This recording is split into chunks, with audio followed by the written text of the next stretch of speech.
La pila y el acumulador. La forma más elemental de pila que existe es la de Volta. Un electrodo de cobre y otro de zinc sumergidos en una solución ácida que generan en sus extremos una tensión. Si a los terminales se conecta un aparato, como por ejemplo una lámpara, ésta será atravesada por una corriente. Pero después de un cierto período de conexión, la corriente cesa. La pila está descargada. Para conseguir más energía es necesario sustituir los elementos que componen la pila. Lo mismo ocurre hoy en día con las comunes pilas en seco. Cuando se descargan, se sustituyen por otras. Existen, sin embargo, especiales combinaciones de soluciones electrolíticas y electrodos metálicos que pueden ser utilizados indefinidamente gracias a un proceso denominado de recarga. Se trata de los acumuladores. Los acumuladores pueden ser de distintos tipos, de plomo, alcalinos o de níquel-cadmio. En el automóvil se emplean exclusivamente acumuladores de plomo. El acumulador de plomo está constituido por un contenedor de material aislante en cuyo interior hay una solución ácida, ácido sulfúrico diluido en agua. En la solución están sumergidas dos placas de plomo con características químicas diferentes. Este conjunto constituye un elemento del acumulador. Según los componentes del elemento, se tiene una cierta tensión definida característica. Para la pila tradicional, de plomo y zinc, por ejemplo, la tensión es de 1,5 voltios. En el caso de los acumuladores de plomo, cada elemento tiene una tensión característica de 2 voltios. Para obtener 12 voltios es necesario conectar de forma oportuna, es decir, en serie, varios elementos, constituyéndose así una batería. Si a los terminales de dos placas de un elemento se aplica una cierta tensión, se crea en el líquido una disociación electrolítica en la que una placa se carga positivamente y la otra negativamente. El acumulador se carga.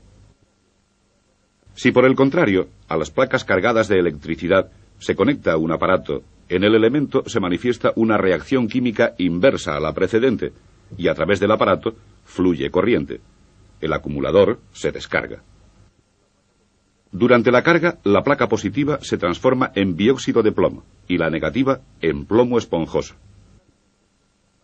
Simultáneamente, varía la concentración de ácido sulfúrico en el agua, es decir, aumenta. El fenómeno inverso se manifiesta durante la descarga. Midiendo, por tanto, la densidad de la solución ácida en el elemento de la batería, se puede saber si ésta está cargada o descargada. Debido a que las reacciones químicas que acontecen en la batería se producen sobre las superficies de las placas, la cantidad de energía almacenable en un acumulador depende de la superficie de estas. Para obtener una elevada superficie en el limitado espacio disponible, se conectan varias placas positivas en paralelo, alternadas con otras negativas, también en paralelo.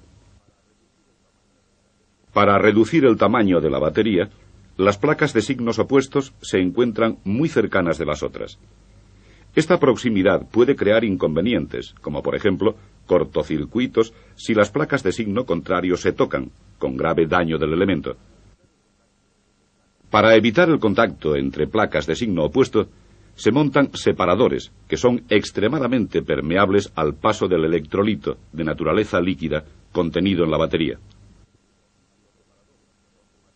Los separadores son de material microporoso para permitir tanto el tránsito de las cargas eléctricas como el desarrollo de las reacciones químicas, merced al paso del líquido, sin dejar que eventuales partículas de material puedan cruzarlas. Como hemos dicho, los elementos de la batería deben ser conectados en serie para obtener la tensión final de 12 voltios. Las conexiones entre los elementos se realizan exteriormente a la batería por medio de un puente entre los terminales que sobresalen de las celdas. Hoy en día, la evolución de la técnica permite realizar las conexiones en el interior de la batería entre celda y celda, acortando los recorridos y reduciendo la caída de tensión en el momento del arranque del motor. la energía disponible de una batería de acumuladores se expresa normalmente en amperios hora. Se dice, por ejemplo, que una batería es de 50 amperios hora. ¿Qué significa esto exactamente? Significa que la batería está en condiciones de suministrar 50 amperios en continuidad durante una hora, o 1 amperio durante 50 horas, o 2 amperios durante 25 horas, o 25 amperios durante 2 horas, etc. Cada acumulador lleva escrito sobre la carcasa el valor de su capacidad y el valor de la corriente de carga. La corriente de referencia indica la aptitud de la batería para realizar un mayor o menor número de arranques del motor. Vamos a ver ahora cómo se puede controlar el nivel de carga de una batería empleando el polímetro. Es necesario desconectar previamente la batería de la instalación eléctrica del vehículo y dejarla así durante al menos 2 horas. Luego se conecta el polímetro seleccionando la escala hasta 20 voltios en corriente continua, midiendo el valor de la tensión. Existe una relación entre el valor leído sobre el polímetro, la densidad del electrolito expresada en gramos litro y el porcentaje de carga de la batería, referidos a la temperatura de 25 grados centígrados. Notamos en algunos casos que a una variación de tensión de pocas centésimas de voltio corresponde una variación notable del porcentaje de carga de la batería.